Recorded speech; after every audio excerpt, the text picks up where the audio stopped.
चलिए स्टार्ट करते हैं आज के टॉपिक से, biological classification. So basically classification क्या होती है?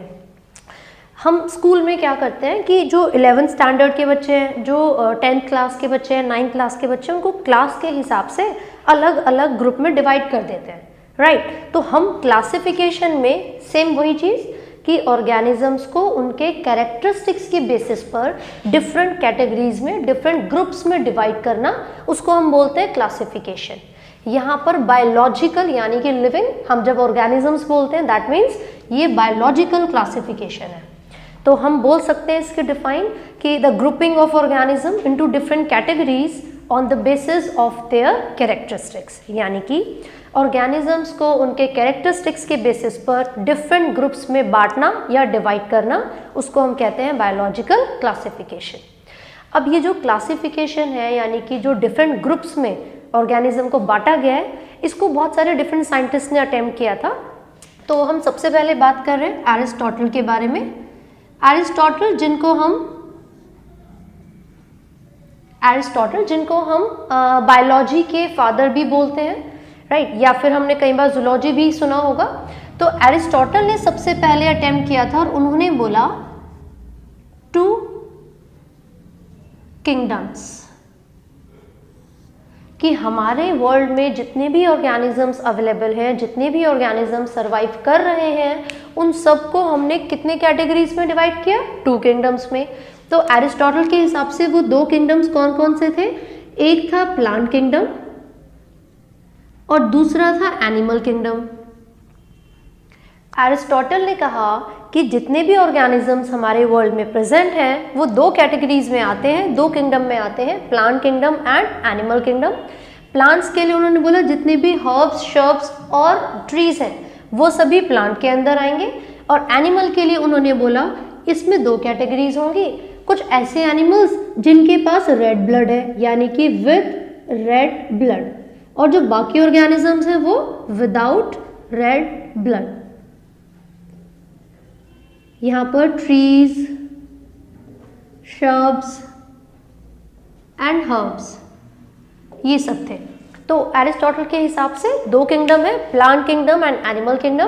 प्लांट किंगडम में हर्ब, श्रब्स, ट्रीज सभी आएंगे। एनिमल किंगडम में कुछ ऑर्गेनिज्म विद रेड ब्लड है और कुछ ऑर्गेनिजम्स विदाउट रेड ब्लड है। लेकिन क्या यही पूरी क्लासिफिकेशन है? अभी भी कुछ ऐसे ऑर्गेनिजम्स थे जिसके बारे में कुछ डिस्कशन ही नहीं हुआ था। अगर हम बात करें बैक्टीरिया की, वायरस की, तो उन ऑर्गेनिज्म को ना तो एनिमल में इंक्लूड किया जा रहा है ना प्लांट में। दैट मीन्स एरिस्टोटल ने जो क्लासिफिकेशन दी थी 2 किंगडम क्लासिफिकेशन, ये ज़्यादा लंबे समय तक नहीं चली। सेम कार्लस लिनियस ने भी ऐसे ही कहा था। कार्लस लिनियस जिनको फादर ऑफ टैक्सोनॉमी भी कहा जाता है, taxonomy. Carolus Linnaeus is also known as the father of taxonomy. Aristotle के लिए जैसे मैंने बोले is also known as the father of biology. तो कार्लस लिनियस ने भी सेम अटेम्प्ट किया। उन्होंने बोला कि 2 ही किंगडम्स होते हैं, प्लांट और एनिमल। लेकिन जब इन्होंने अपनी क्लासिफिकेशन दी तो उसके कुछ समय बाद ऐसा ज़रूरत महसूस की गई, ऐसा लगने लगा कि डिफ्रेंसिएशन नहीं हो पाया था। मतलब हम ये नहीं पता लगा पा रहे थे कि इनमें से कौन से ऑर्गेनिज्म ऐसे हैं जो कि फोटोसिंथेटिक हैं और कौन से ऑर्गेनिज्म ऐसे हैं जो कि नॉन फोटोसिंथेटिक हैं। फोटोसिंथेटिक मीन्स जो कि सनलाइट की प्रेजेंस में अपने फूड को प्रिपेयर कर सकते हैं। नॉन फोटोसिंथेटिक वो ऑर्गेनिज्म जो कि अपना फूड प्रिपेयर नहीं कर सकते। तो भाई इनकी क्लासिफिकेशन के बेसिस पर पता ही नहीं चल रहा कौन फोटोसिंथेटिक कौन नॉन फोटोसिंथेटिक। ना आपको ये पता चल पा रहा है कि यूकैरियोटिक ऑर्गेनिज्म कौन है और प्रोकैरियोटिक ऑर्गेनिज्म कौन है। यूकैरियोटिक वो ऑर्गेनिजम्स जिनके पास वेल डिफाइंड न्यूक्लियस होता है, प्रोकैरियोटिक वो ऑर्गेनिजम्स जिनके पास वेल डिफाइंड न्यूक्लियस नहीं होता है। ये बेसिक हम डिफ्रेंसिएशन लेके चलते हैं इनके बीच में। लेकिन इस क्लासिफिकेशन के बेसिस पर आप नहीं बता सकते कौन से यूकैरियोटिक हैं और कौन से प्रोकैरियोटिक। ना ही आप ये बता सकते हो कि यूनिसेल्युलर कौन से हैं और मल्टी सेल्युलर कौन से हैं। तो बेसिकली जब इन सभी चीज़ों की ज़रूरत महसूस हुई तो पता चला कि जो क्लासिफिकेशन एरिस्टोटल और कार्लस लिनियस ने दी थी वो कंप्लीट क्लासिफिकेशन नहीं है। यानी कि अभी भी कुछ ऐसे ऑर्गेनिजम्स हमारे वर्ल्ड में प्रेजेंट हैं जिनको इन दोनों में से किसी भी ग्रुप में नहीं डाला जा सकता। तो ये बेसिकली इन दोनों के बारे में डिटेल में आपकी एनसीईआरटी में दिया हुआ है, लेकिन इसके बाद भी कुछ ऐसे साइंटिस्ट आए थे जैसे कि आर.एच. विटेकर जिन्होंने 5 किंगडम क्लासिफिकेशन दिया, बट 2 के बाद 3 और 4 किंगडम ये क्लासिफिकेशन भी चली थी, जिसके बारे में आपकी बुक में मेंशन नहीं है, बट एक छोटी सी लाइंस में मैं आपको इसके बारे में डिस्कस करवाती हूँ। तो कार्लस लिनियस और एरिस्टोटल जिन्होंने 2 किंगडम क्लासिफिकेशन दी, यानी कि सभी ऑर्गेनिजम्स को प्लांट्स और एनिमल्स में डिवाइड किया। उसके बाद भी कुछ साइंटिस्ट आए थे जिन्होंने आगे अपनी क्लासिफिकेशन दी थी, और एरिस्टोटल की स्पेलिंग मैंने गलत कर दी है, सॉरी, ये एरिस्टोटल की स्पेलिंग है। और जब इन दोनों साइंटिस्ट के बाद एक साइंटिस्ट आए थे वो थे अर्नस्ट मेयर। अर्नस्ट मेयर जो साइंटिस्ट थे इन्होंने दिया था 3 किंगडम क्लासिफिकेशन। 3 kingdom classification. जो पहले किंगडम्स थे यानी कि जो हमने प्लांट और एनिमल के बारे में बात की थी, इन किंगडम्स के अलावा भी एक और किंगडम आया था जो कि अर्नस्ट मेयर ने बताया था, और अर्नस्ट मेयर को माना जाता है या कहा जाता है that he is the Darwin of 20th century. Darwin of 20th century. Ernst Mayr को डार्विन ऑफ 20th सेंचुरी कहा जाता है। इन्होंने 3 किंगडम क्लासिफिकेशन दी थी। जो 2 किंगडम ऑलरेडी प्रेजेंट थे, यानी कि जो प्लांट किंगडम और एनिमल किंगडम ऑलरेडी प्रेजेंट थे, उनके अलावा इन्होंने एक और किंगडम दिया था।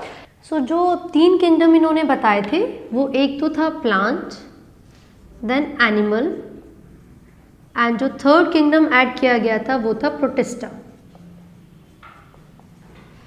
अर्नस्ट मेयर के हिसाब से जो ऑर्गेनिजम्स प्लांट और एनिमल किंगडम में नहीं इंक्लूड किए गए थे वो सभी ऑर्गेनिजम्स को हम डालते हैं प्रोटिस्टा में। लेकिन प्रोटिस्टा के अंदर जब आगे चलकर डिफ्रेंसिएशन हुआ तो पता चला कि ये वो ऑर्गेनिज्म है जो कि सिंगल सेल्ड यूकैरियोट होते हैं। सिंगल सेल्ड यूकैरियोट, मैं बार बार यूकैरियोट पे एम्फसाइज कर रही हूँ क्योंकि मेडिकल में क्वेश्चन आता है विच of the following is a single celled eukaryote, लेकिन हम यूकैरियोट ना देख के सिंगल सेल को देखते हैं तो बैक्टीरिया पे या फिर मोनेरा पे क्लिक कर देते हैं, जो कि करेक्ट आंसर नहीं है। अगर यूकैरियोट को देखा जाए तो वो प्रोटिस्टा होते हैं। तो प्लांटे, एनिमलिया और प्रोटिस्टा ये 3 किंगडम क्लासिफिकेशन थी जो कि अर्नस्ट मेयर ने दी थी, जिन्हें डार्विन ऑफ 20th सेंचुरी भी कहा जाता है। अर्नस्ट मेयर ये बहुत ज़्यादा फेमस है, इन्होंने एक स्पीशीज़ का कंसेप्ट दिया था, biological concept of species. Concept of species, इनके हिसाब से स्पीशीज़ ऐसे ऑर्गेनिजम्स के ग्रुप को कहा जाता है जो कि आपस में इंटरब्रीड कर सकते हैं, जो कि आइडेंटिकल भी होते हैं एक दूसरे से। तो बेसिकली बायोलॉजिकल स्पीशीज़ का कंसेप्ट अर्नस्ट मेयर ने दिया था। इनके हिसाब से species is a group of organisms that can interbreed with each other, जो कि एक दूसरे के साथ रिप्रोड्यूस या फिर इंटरब्रीड कर सकती है। तो जो 3rd किंगडम आया प्रोटिस्टा, इसके बाद भी बहुत सारे ऑर्गेनिजम्स ऐसे थे जो कि किसी भी कैटेगरी में नहीं आ पाए थे। फिर इसके बाद जो साइंटिस्ट आए थे उन्होंने एक और किंगडम को ऐड ऑन किया। ये दिया गया था 1866 में। 1866 में अर्नस्ट मेयर ने 3 किंगडम क्लासिफिकेशन दिया, लेकिन फिर इसके बाद हम आगे बढ़ेंगे जो कि 1956 में एक और साइंटिस्ट आए थे।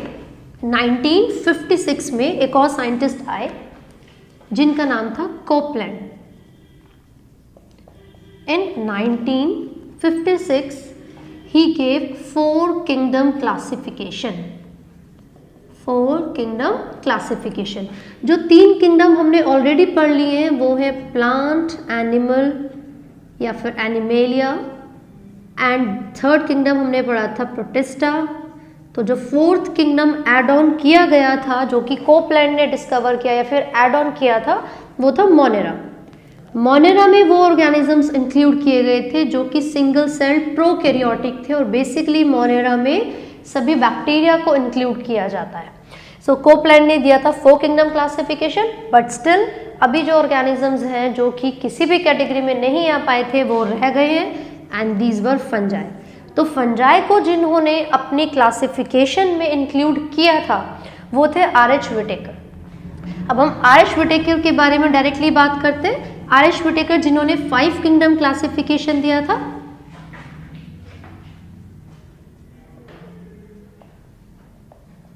R.H. Whittaker, he gave 5 kingdom classification in 1969.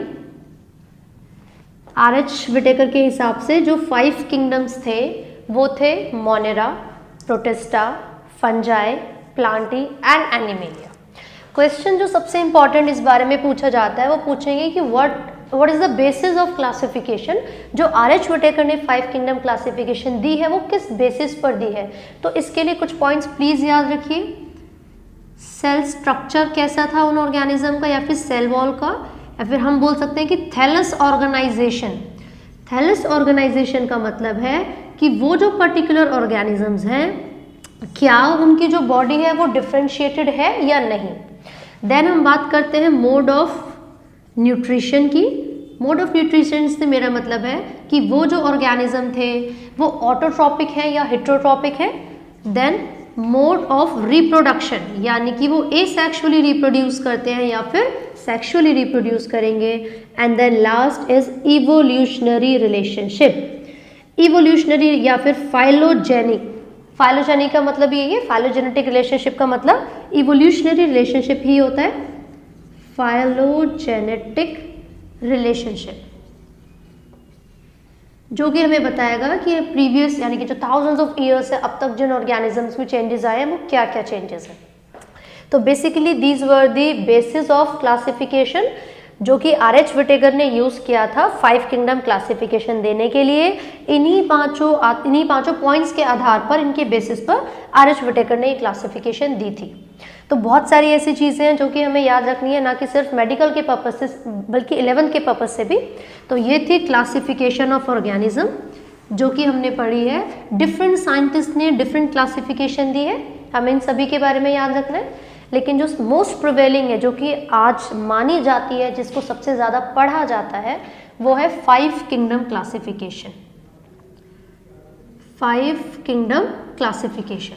तो जो 5 किंगडम्स के बारे में हम पढ़ेंगे वो है Monera, protista, fungi, Plantae, animalia. Monera में अभी मैंने एग्जाम्पल बताया था, वो ऑर्गेनिजम्स आते हैं जो कि प्रोकैरियोटिक है, यानी कि इनका जो सेल है वो किस तरीके का है, सेल टाइप। सबसे पहले हम पढ़ रहे हैं सेल टाइप कैसा है। तो जितने भी मोनेरा में आने वाले ऑर्गेनिज्म है they all are prokaryotic, prokaryotes, यानी कि इनके पास वेल डिफाइंड न्यूक्लियस नहीं होता। लेकिन मोनेरा के अलावा, यानी कि इन प्रोकैरियोट्स के अलावा, प्रोटिस्टा से एनिमेलिया तक जितने भी ऑर्गेनिजम्स होते हैं they all are eukaryotes. Protista, fungi, Plantae and Animalia, ये चारों के चारों क्या होते हैं, यूकैरियोट्स। लेकिन इसमें भी क्वेश्चन आ सकता है सिंगल सेल्ड यूकैरियोट कौन से है। तो जो सिंगल सेल्ड यूकैरियोट्स है वो है प्रोटिस्टा। ये मेडिकल में क्वेश्चन कई बार रिपीट हो चुका है। सेल टाइप हमने देखा। अब अगर मैं बात कर रही हूँ कि न्यूक्लियस जो प्रेजेंट है या नहीं है, तो प्रोकैरियोट्स में वेल डिफाइंड न्यूक्लियस नहीं है, इन सब में है। तो क्या न्यूक्लियर मेम्ब्रेन होगी? भाई जब प्रोकैरियोट्स के अंदर वेल डिफाइंड न्यूक्लियस ही नहीं है तो न्यूक्लियर मेम्ब्रेन भी नहीं होगी, जबकि इन सभी के पास न्यूक्लियर मेम्ब्रेन प्रेजेंट है।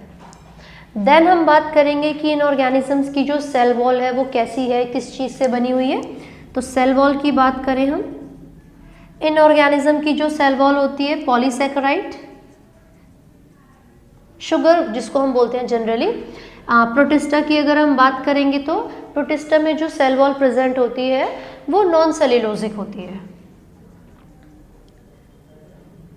प्रेजेंट इन सम। यहाँ पर इनके अंदर जो ऑर्गेनिज्म है फंजाई, स्पेसिफिकली आप याद रखोगे फंजाई की जो सेल वॉल होती है वो काइटिन या चिटिन, हम इसको अलग अलग तरीके से प्रोनाउंस करते हैं, आप इसको काइटिन या चिटिन जो आपको ठीक लगे वो प्रोनाउंस कर सकते हो। तो जो फंजाई है उनकी जो सेल वॉल है वो चिटिन से बनी हुई है। यहाँ पर एक इम्पॉर्टेंट चीज़ मैं आपको बता दूँ, चिटिन यानी कि काइटिन का कंपोजिशन पूछा जाता है, ठीक है, आपको पता है कि फंगस की सेल वॉल चिटिन से बनी है, और चिटिन किससे बना है भाई, ये भी तो पता होना चाहिए। तो यहाँ पर इसका कंपोजिशन है N acetyl glucosamine, N acetyl glucosamine. ठीक है, ये एक शुगर है जिसके कंपोजिशन से चिटिन बनी हुई होती है। ये एक हम बोलते हैं ना हेट्रोपॉलीसेकेराइड है, कॉम्प्लेक्स स्ट्रक्चर है। देन प्लांट्स के अंदर सेल वॉल होगी बट एनिमल्स के अंदर नहीं। प्लांट्स के अंदर हम सुनते आ रहे हैं कि सेल्यूलोज यानी कि जो प्लांट्स की सेल वॉल है वो सेल्यूलोज से बनी है, बट ह्यूमन के अंदर सेल वॉल प्रेजेंट नहीं होती। हमारे पास सेल मेम्ब्रेन या प्लाज्मा मेम्ब्रेन जिसको हम बोलते हैं वो प्रेजेंट होती है। तो ये बेसिक स्ट्रक्चर है जिसके बेसिस पर हम इन पांचों के अंदर डिफ्रेंसिएशन कर सकते हैं। नेक्स्ट हम बात करेंगे मोड ऑफ न्यूट्रिशन की। और अगर मैं सेल्यूलर ऑर्गेनाइजेशन के बारे में बात करूं तो ये ऑर्गेनिजम्स जनरली यूनिसेल्यूलर होते हैं। ये ऑर्गेनिजम्स भी सिंगल सेल्ड यूकैरियोट मैंने बोला। जो फंजाई है उनमें सिर्फ यीस्ट ऐसे होते हैं, यीस्ट जो कि सिंगल सेल्ड होंगे, बाकी जनरली जितने भी फंजाई होते हैं वो मल्टी सेल्यूलर होंगे। ये organism cellular, tissue level and then organ level exhibit करते हैं। प्लांटेबी एंड एनिमेलिया, एनिमेलिया में ऑर्गन लेवल तक सब कुछ प्रेजेंट होता है। मोड ऑफ न्यूट्रिशन की मैं बात करूं तो जो मोनेरा है यानी कि जो बैक्टीरिया है, आपने डिकम्पोजर सुना होगा। बहुत सारे ऑर्गेनिज्म ऐसे हैं जो कि हमारे एटमॉस्फेयर में जो भी वेस्ट प्रोडक्ट प्रेजेंट होता है उसको डिकम्पोज कर देते हैं, वो जनरली मोनेरा यानी कि बैक्टीरिया होते हैं। मोड ऑफ न्यूट्रिशन की अगर मैं बात करूं, ये ऑर्गेनिज्म ऑटोट्रॉपिक भी हो सकते हैं एंड हेट्रोट्रॉपिक भी हो सकते हैं। ऑटोट्रॉपिक में भी हम डिफ्रेंसिएशन पढ़ते हैं। ऑटोट्रॉपिक में हम पढ़ते हैं फोटोसिंथेटिक यानी कि फोटो मतलब लाइट, ऐसे ऑर्गेनिजम्स जो कि सनलाइट की प्रेजेंस में अपना फूड प्रिपेयर करेंगे वो फोटोसिंथेटिक होंगे। ऐसे ऑर्गेनिजम्स जो कि केमिकल की प्रेजेंस में अपना फूड प्रिपेयर करेंगे वो chemosynthetic. And then hetero, autotrophic में फोटोसिंथेटिक एंड कीमोसिंथेटिक। हेट्रोट्रॉपिक में हम पढ़ेंगे parasitic and saprophytic mode of nutrition. Parasitic का मतलब होता है जब कोई एक पर्टिकुलर ऑर्गेनिज्म किसी दूसरे ऑर्गेनिज्म यानी कि होस्ट ऑर्गेनिज्म की बॉडी के सरफेस से या तो उसकी बॉडी के ऊपर हो या उसकी बॉडी के अंदर हो, जब उसकी बॉडी के कांटेक्ट में रहेगा और अपना नरिशमेंट लेता रहेगा, अपना फूड गेन करेगा, तो इस तरीके से जो फूड लेने का प्रोसेस है उसको हम कहते हैं पैरासिटिक मोड ऑफ न्यूट्रिशन। यानी कि in this the organisms take their food from the host body।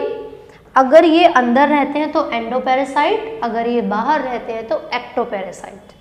Then saprophytic में हम बात करते हैं वो ऑर्गेनिजम्स जो किसी डेड और डिकेइंग ऑर्गेनिज्म से अपना फूड लेंगे, वो सेप्रोफाइटिक कहलाते हैं। कोई भी डेड ऑर्गेनिज्म है आपके एरिया में, किसी भी डॉग की डेड बॉडी पड़ी है या कोई भी ऐसा ऑर्गेनिज्म है तो उसको डेड और डिकेइंग ही बोलेंगे, जिससे बैक्टीरिया अपना नरिशमेंट लेते हैं। तो ये मोड ऑफ न्यूट्रिशन है मोनेरा का।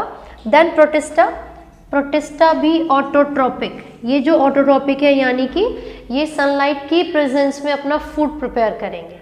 जनरली ये ऑटोट्रॉपिक में फोटोसिंथेटिक ही मिलते हैं। देन हम बात करते हैं फंजाई, फंगस। ये जो ऑर्गेनिज्म है प्रोटिस्टा, मैं पहले इसमें एक और एग्जांपल आपको बता दूं, यूग्लिना। जो यूग्लिना है ये एक ऐसा ऑर्गेनिज्म है जो कि जब तक सनलाइट की प्रेजेंस रहेगी तब तक वो ऑटोट्रॉपिक की तरह बिहेव करेगा, बट जैसे ही सनलाइट चली जाती है यानी कि जैसे ही सनलाइट डिप्राइव हो जाती है ये पर्टिकुलर ऑर्गेनिज्म हेट्रोट्रॉप की तरह एक्ट करना शुरू कर देता है। तो इसको हम बोलते हैं mixotrophic, mixotrophic mode of nutrition. ये भी अगेन मेडिकल का क्वेश्चन है। यूग्लिना इसका एक एग्जाम्पल है जो कि ऑटोट्रॉपिक भी और हेट्रोट्रॉपिक भी एक्ट कर सकता है, इसको हम कहते हैं मिक्सोट्रॉपिक। देन फंजाई में दे do not prepare their food, यानी कि ये ऑटोट्रॉपिक नहीं है। ये जो फंजाई हैं ये हेट्रोट्रॉपिक होती है। हेट्रोट्रॉपिक में हम ऑलरेडी पढ़ चुके हैं, parasitic and saprophytic. Then plants, plants हमेशा अपना फूड खुद से बनाते हैं, तो ये ऑटोट्रॉपिक यानी कि फोटोसिंथेटिक, जो कि सनलाइट का यूज करके अपना फूड खुद से प्रोसेस बनाते हैं और उस प्रोसेस को हम फोटोसिंथेसिस भी कहते हैं। देन एनिमेलिया, जो ऑर्गेनिजम्स हैं ये कभी अपना फूड खुद से प्रिपेयर नहीं करते, इसलिए इनको हेट्रोट्रॉपिक कहा जाता है। जो हेट्रोट्रॉपिक ऑर्गेनिज्म है किंगडम एनिमेलिया में बेसिकली हमने हेटेरोट्रॉपिक में दो मोड्स ऑलरेडी पढ़ लिए हैं, पैरासिटिक एंड सेप्रोफाइटिक। एक जो थर्ड मोड प्रेजेंट है हेटेरोट्रॉपिक के अंदर जो कि एनिमेलिया में इंक्लूडेड है, उसको हम कहते हैं होलोजोइक। होलोजोइक एंड इस तरीके का जो न्यूट्रिशन का तरीका है, मोड है, वो ह्यूमन बीइंग के अंदर प्रेजेंट होता है। हम जनरली क्या करते हैं, हम फूड को इनटेक करते हैं और ये जो प्रोसेस है of the intake of food जिसको हम कहते हैं इंजेशन, सबसे पहला पॉइंट इसके अंदर आता है इंजेशन यानी कि इनटेक ऑफ फूड। अब वो जो फूड हमने खाया है हमारी बॉडी के अंदर जाके वो फूड ब्रेक डाउन होगा और उस प्रोसेस को हम कहते हैं डाइजेशन। तो सेकंड स्टेप है डाइजेशन एंड देन जैसे ही फूड हमारी बॉडी में डाइजेस्ट होता है, तो ऐसा नहीं है कि सिर्फ हमारे जो एलिमेंट्री कैनाल है, जो फूड पाइप है या वो सभी ऑर्गन्स जो कि डाइजेशन में इन्वॉल्व है सिर्फ उन्हीं को एनर्जी की ज़रूरत हो, नहीं। तो जो एनर्जी मिलेगी वो पूरी बॉडी में सर्कुलेट होगी और सर्कुलेशन के प्रोसेस को हम कहते हैं एसिमिलेशन। एसिमिलेशन, जो फूड हमने खाया वो डाइजेस्ट हुआ, बॉडी में एसिमिलेट हुआ, एब्जॉर्ब हुआ एंड देन जो भी वेस्ट प्रोडक्ट बचता है वो हमारी बॉडी के बाहर रिलीज हो जाता है by the process called excretion और इजेक्शन। तो ये सभी पॉइंट्स इंक्लूड किए जाते हैं होलोजोइक मोड ऑफ न्यूट्रिशन में। और ये जो होलोजोइक मोड ऑफ न्यूट्रिशन है ये हेटेरोट्रॉपिक का ही एक पार्ट होता है which is present in the kingdom animalia. तो ये 5 किंगडम क्लासिफिकेशन हमने डिटेल में पढ़ी है। हमें एक ओवरव्यू मिल गया कि किस किंगडम में कौन से ऑर्गेनिजम्स आते हैं और कुछ मेडिकल के क्वेश्चंस हमने देखे, जैसे कि सिंगल सेल्ड यूकैरियोट, जैसे कि इनमें से कौन सा ऑर्गेनिज्म मिक्सोट्रॉपिक होता है। फॉर एग्जांपल आप यूग्लिना दे सकते हैं। एंड देन फंजाई में उसकी सेल वॉल किससे बनी है, काइटिन से बनी है। काइटिन का कंपोजिशन क्या है, एन एसिटाइल ग्लूकोज अमाइन। तो बेसिकली ये पूरा जो ओवरव्यू था वो 5 किंगडम क्लासिफिकेशन का था। इस 5 किंगडम क्लासिफिकेशन के बेसिस पर ही हम अपने पूरे जितने भी हमारे वर्ल्ड में ऑर्गेनिज्म है उनके बारे में स्टडी करते हैं। तो अब हम एक एक करके सभी किंगडम्स के बारे में डिटेल में पढ़ेंगे और जितने भी टॉपिक्स हैं, जितने भी क्वेरीज होंगे हम उसको भी साथ साथ डिटेल में डिस्कस करते रहेंगे। Thank you. सो स्टूडेंट्स, हमने लास्ट वीडियो में डिस्कस किया था चैप्टर नंबर 2 11th क्लास का विच इज़ बायोलॉजिकल क्लासिफिकेशन। हमने उसमें एक ओवरव्यू लिया कि कौन कौन से साइंटिस्ट थे जिनका कंट्रीब्यूशन रहा है जो क्लासिफिकेशन है उसको देने में। और हमने R.H. व्हिटेकर के बारे में भी पढ़ा जिन्होंने 1969 में 5 किंगडम क्लासिफिकेशन दी थी और हमने एक ओवरव्यू लिया था 5 किंगडम्स के बारे में। तो जो 5 किंगडम क्लासिफिकेशन है एक्चुअली उनके बाद भी एक और साइंटिस्ट आए थे जिनका नाम था कार्ल रूज। उन्होंने क्या बोला कि जो ये 5 किंगडम क्लासिफिकेशन है एक्चुअली वो 6 किंगडम है। उन्होंने किया क्या, जो 5 किंगडम हमने पढ़े थे Plantae, animalia, Monera, protista and fungi, in 5 kingdom के अलावा उन्होंने जो किंगडम मोनेरा है इसी को फर्दर डिवाइड कर दिया था 2 डिफरेंट किंगडम्स में, जिसको उन्होंने बोला था आर्किया या फिर आर्कीबैक्टीरिया एंड यूबैक्टीरिया। कार्ल रूस के हिसाब से जिन्होंने 6 किंगडम क्लासिफिकेशन दिया उन्होंने बोला 2 किंगडम है आर्किया एंड यूबैक्टीरिया, 3rd है Plantae, 4th animalia, 5th protista and 6th fungi. Whereas ये जो पर्टिकुलर 6 किंगडम क्लासिफिकेशन है ये इतनी ज़्यादा प्रिवेलेंट नहीं है, ये इतनी ज़्यादा एक्सेप्टेड नहीं है जितनी ज़्यादा R.H. व्हिटेकर की 5 किंगडम क्लासिफिकेशन है। तो हम इन दोनों को डिफरेंट कैटेगरीज में यानी कि डिफरेंट किंगडम में ना पढ़ के एक ही किंगडम के अंडर पढ़ेंगे विच इज़ किंगडम मोनेरा। तो आज हम डिटेल में किंगडम मोनेरा ही पढ़ने जा रहे हैं जो कि 5 किंगडम क्लासिफिकेशन के अंडर है, ना कि 6 किंगडम क्लासिफिकेशन के अंडर। बेसिकली कार्ल रूज ने बोला कि 3 डोमेन होती है, उन्होंने 3 डोमेन्स का नाम दिया था जिसमें उन्होंने आर्किया यानी कि आर्कीबैक्टीरिया, यूबैक्टीरिया एंड यूकैरियोट्स बोला। 1st, 2nd and Plantae, animalia, protista और फंजाई, इन चारों को मिलाकर एक डोमेन बोल दिया विच इज यूकैरियोट। ओके, तो अगर कार्ल रूस के डोमेन्स के बारे में पूछा जाए तो एक्चुअल में 3 डोमेन थी। 1st आर्कीबैक्टीरिया जिसको आर्किया बोला, 2nd यूबैक्टीरिया एंड 3rd यूकैरिया यानी कि यूकैरियोट्स, जिसके अंदर protista, fungi, Plantae and animalia चारों कैटेगरीज आते हैं। सो आज हम डिटेल में पढ़ेंगे किंगडम मोनेरा के बारे में। तो अभी हमने पहली वीडियोस में ऑलरेडी डिस्कस किया था, जो किंगडम मोनेरा है उसके अंदर सभी बैक्टीरिया आते हैं। बैक्टीरिया यानी कि हम कह सकते हैं शॉर्ट में कि हम किसके बारे में पढ़ने जा रहे हैं, बैक्टीरिया के बारे में। चलिए, सबसे पहली चीज जो आपको याद रखनी है, ऑल जो भी ऑर्गेनिजम्स आते हैं मोनेरा के अंदर, they all are prokaryotes. Prokaryotes का मतलब है कि they do not have a well defined nucleus, उनके पास वेल डिफाइंड न्यूक्लियस नहीं है, नो वेल डिफाइंड न्यूक्लियस। और अगर उनके पास नो वेल डिफाइंड न्यूक्लियस यानी कि वेल डिफाइंड न्यूक्लियस नहीं है, तो क्या न्यूक्लियर मेम्ब्रेन होगी? नहीं, इनके पास न्यूक्लियर मेम्ब्रेन भी नहीं होती। तो न्यूक्लियस नहीं है तो उसका मतलब ये नहीं होता कि उनका जो जेनेटिक मटेरियल है बिल्कुल यहाँ पर एक कोने में दूसरा इधर है, नो।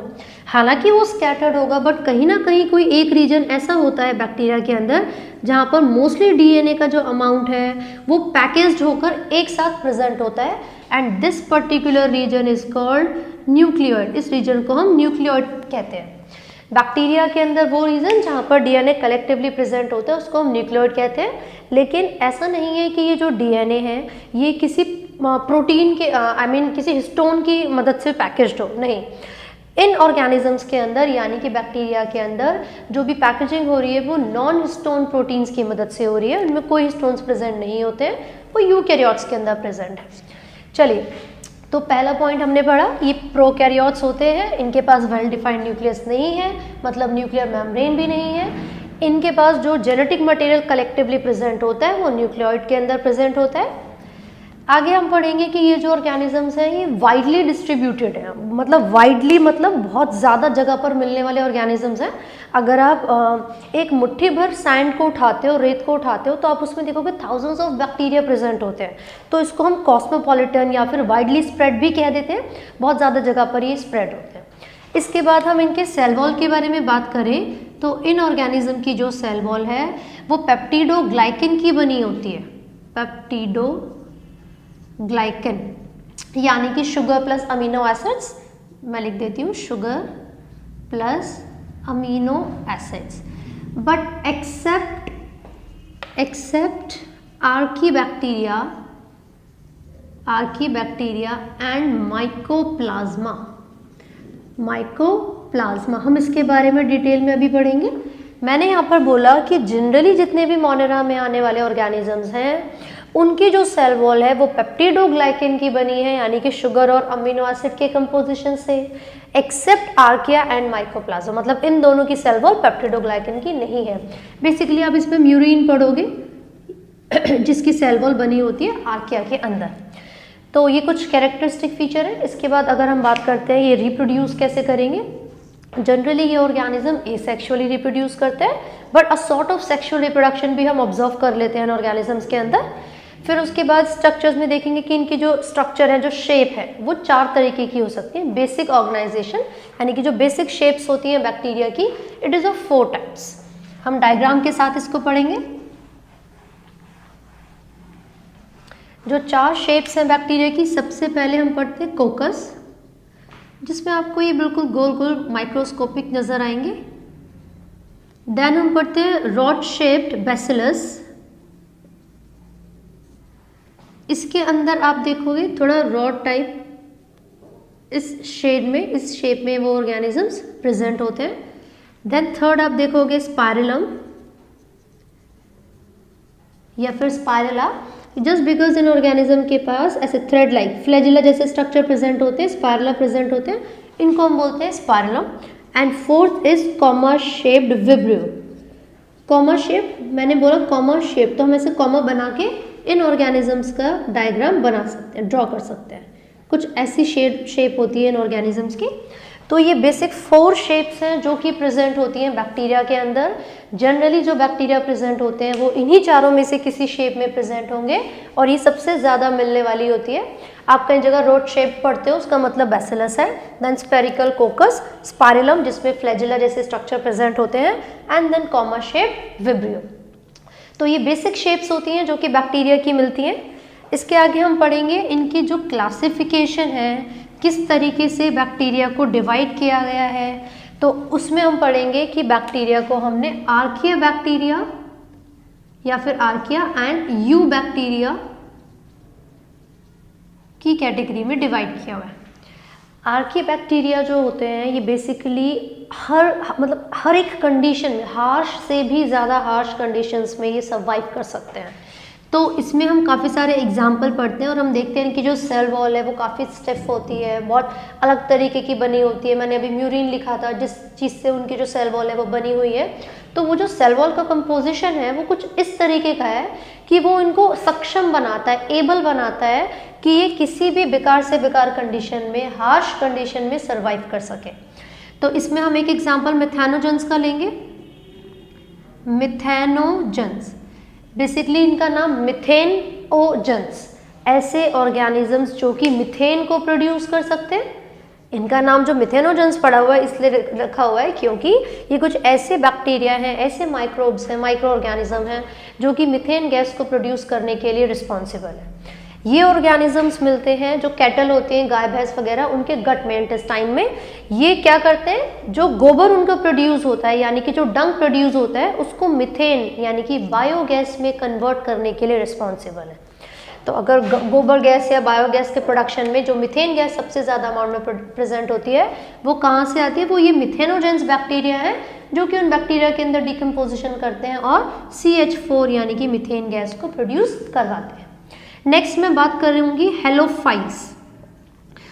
फाइल्स का मतलब यहाँ पर माइक्रो ऑर्गेनिज्म है और हेलो का मतलब यहाँ पर सॉल्ट है। तो ऐसे माइक्रो ऑर्गेनिजम्स जो कि बहुत ज़्यादा सॉल्टी एरिया में मिलते हैं उन्हें हम हेलोफाइल्स कहते हैं। एक एग्जांपल हेलोकोकस। इसके अलावा भी हम एक बात कर सकते हैं थर्मोएसिडोफाइल्स। थर्मोएसिडोफाइल्स बेसिकली ये ऐसे ऑर्गेनिजम्स हैं जो कि हॉट स्प्रिंग में मिलते हैं जहाँ का टेम्परेचर बहुत ज़्यादा होता है, जहाँ पर एसिड का कंसंट्रेशन बहुत ज़्यादा होता है, हॉट स्प्रिंग। तो ये ऑर्गेनिजम्स जो कि मार्शी एरिया में मिलेंगे मिथेनोजेंस, जो कि हाई सॉल्टी एरिया में मिलेंगे हेलोफाइल्स, और जो हॉट स्प्रिंग में मिलेंगे वो थर्मोएसिडोफाइल। थर्मोकोकस एक एग्जांपल है। इसके अलावा सबसे इंपॉर्टेंट मैं आपको यहाँ पर बता दूँ थर्मस एक्वेटिकस। ये एक ऐसा बैक्टीरिया है जो कि हॉट स्प्रिंग में मिलता है। थर्मस एक्वेटिकस एक ऐसा बैक्टीरिया है जो कि हॉट स्प्रिंग में मिलता है। ये रिस्पॉन्सिबल है एक एंजाइम को प्रोड्यूस करने के लिए जिसका नाम है Taq polymerase. Taq polymerase basically ये जो DNA का अमाउंट है उसकी एम्प्लीफिकेशन में हेल्प करेगा, यानी कि उसकी मल्टीपल कॉपीज को प्रोड्यूस करवाने में हेल्प करेगा। ये 12th स्टैंडर्ड में आप इसके बारे में पढ़ोगे PCR के अंदर। पॉलीमरेज चेन रिएक्शन बेसिकली वो एम्प्लीफिकेशन के लिए, DNA की मल्टीपल कॉपीज बनाने के लिए एक पूरे मशीनरी प्रोसेस है, टेक्निक है। तो उसके अंदर ये जो टैक पॉलीमरेज है ये एंजाइम भी इन्वॉल्व होता है और वो एंजाइम आता कहाँ से है, थर्मस एक्वेटिकस बैक्टीरिया से। तो बेसिकली आर्की बैक्टीरिया के अंदर हम तीनों कैटेगरीज पढ़ते हैं, methanogens, halophiles and thermoacidophiles. Now let's jump on eubacteria. First of all इनको ट्रू बैक्टीरिया भी कहा जाता है। ट्रू बैक्टीरिया ये मेडिकल के लिए कई बार पूछा गया, मेडिकल में ट्रू बैक्टीरिया। सेकेंड चीज, इन ऑर्गेनिज्म के पास जो सेल वॉल होती है वो काफ़ी स्टिफ बनी हुई होती है और इन ऑर्गेनिज्म के पास क्लोरोफिल प्रेजेंट है। क्लोरोफिल ए जो कि हायर ऑर्गेनिजम्स के अंदर प्रेजेंट होता है, हायर प्लांट्स के अंदर प्रेजेंट होता है। तो क्योंकि इन ऑर्गेनिज्म के पास क्लोरोफिल प्रेजेंट है तो ये रिस्पॉन्सिबल है फोटोसिंथेसिस करने के लिए। तो हम पढ़ेंगे मोस्टली यूकैरियोट, जो यहाँ पर यू बैक्टीरिया के पास, जिनके पास भी क्लोरोफिल प्रेजेंट होगा वो फोटोसिंथेसिस करेंगे। और वो ऑर्गेनिजम्स जिनके पास क्लोरोफिल प्रेजेंट नहीं है वो केमिकल का यूज़ करके अपना फूड प्रिपेयर कर सकते हैं, यानी कि वो कीमोसिंथेटिक है। तो यहाँ पर हम लिख रहे हैं कीमोसिंथेटिक। अब बात करते हैं एग्जाम्पल्स। क्लोरोफिल किनके पास है, एक एग्जाम्पल होता है साइनोबैक्टीरिया। साइनोबैक्टीरिया और इसी को ब्लू ग्रीन एल्गे भी कहा जाता है, BGA, blue green algae, just because इनके पास वैसी ही पिगमेंट होती है जो एल्गी के पास है, जो हायर प्लांट के पास है, इसलिए इनका नाम है ब्लू ग्रीन एल्गी। एंड जो कीमोसिंथेटिक है उसमें हम एग्जाम्पल पढ़ लेंगे Nostoc and anabaena. Nostoc and anabaena वो ऑर्गेनिजम्स हैं जो कि केमिकली फूड की प्रिपरेशन कर रहे हैं, या फिर एक चीज़ मैं यहाँ पर लिख रही हूँ जिसको, वो प्रोसेस जिसको हम कहते हैं नाइट्रोजन फिक्सेशन। तो बेसिकली ये वो माइक्रो ऑर्गेनिजम्स हैं जो कि नाइट्रोजन फिक्सेशन के लिए रिस्पॉन्सिबल है।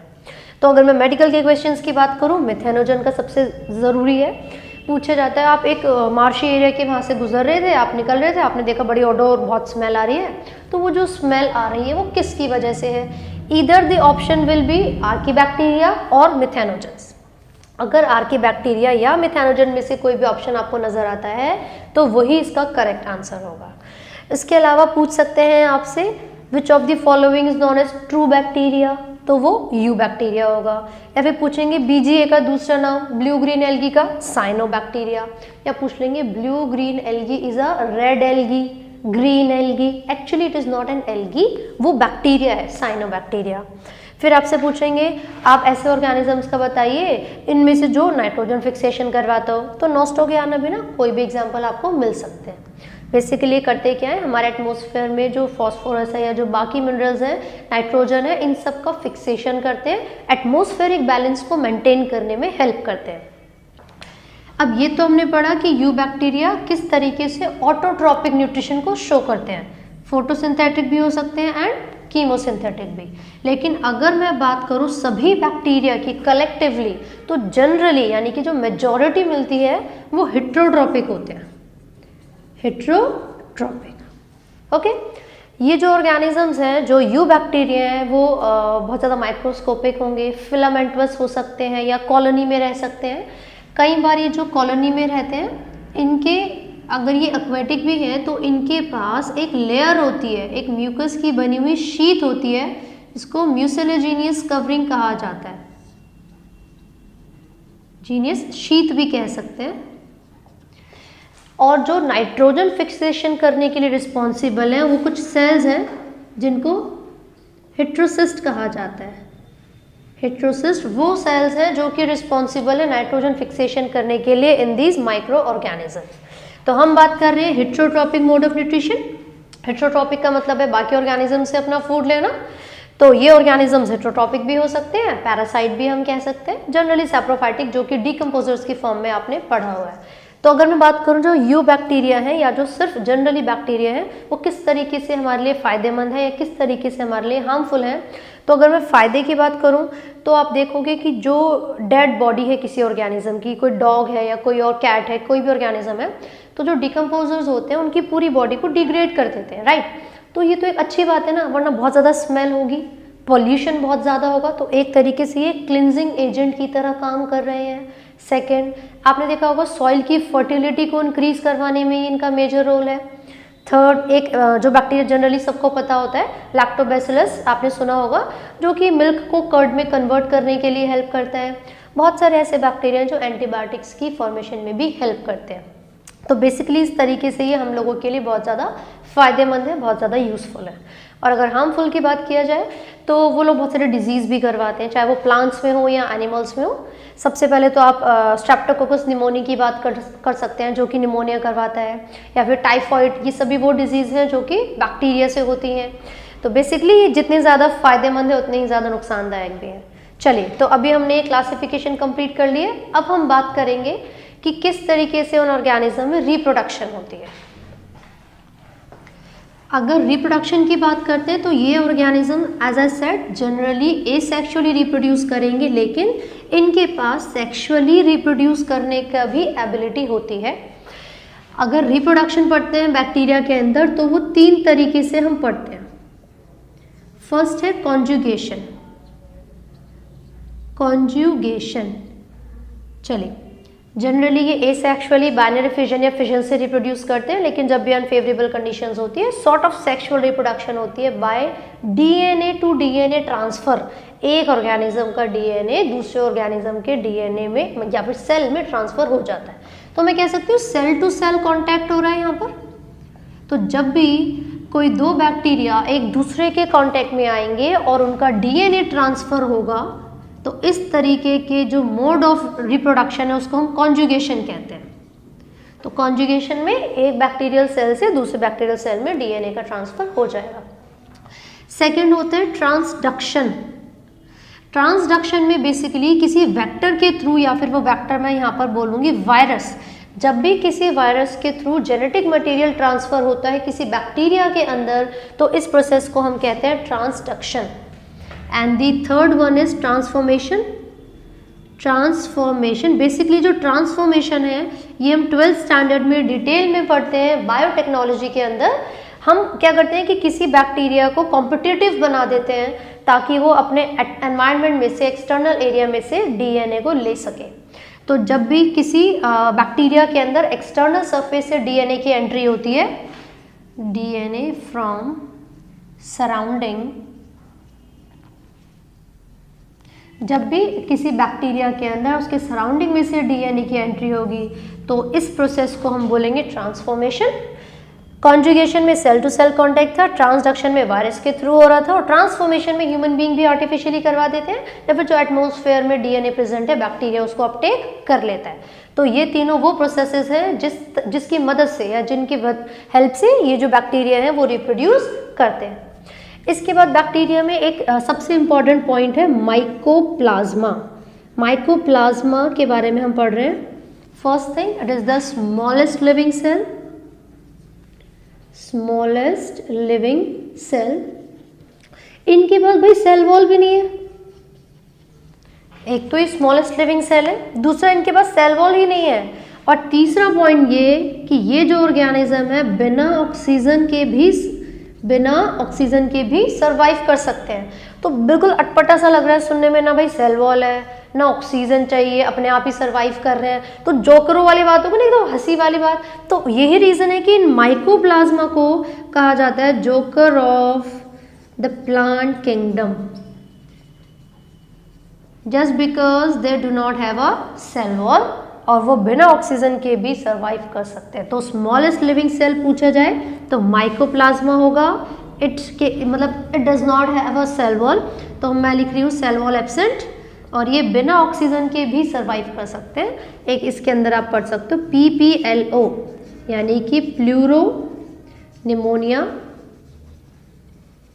Like organism. ये भी हार्मफुल हो सकता है हमारे लिए, ये पैथोजेनिक होते हैं। पैथोजेंस बेसिकली क्या होते हैं? ऐसे माइक्रो ऑर्गेनिज्म जो कि डिजीज कॉज करवा सकते हैं किसी दूसरे ऑर्गेनिज्म में। तो जो जितने भी ऑर्गेनिजम्स हमने किंगडम मोनेरा में पढ़े, यानी कि generally bacteria, they are pathogenic in nature, यानी कि वो डिजीज करवा सकते हैं ऑर्गेनिजम्स को।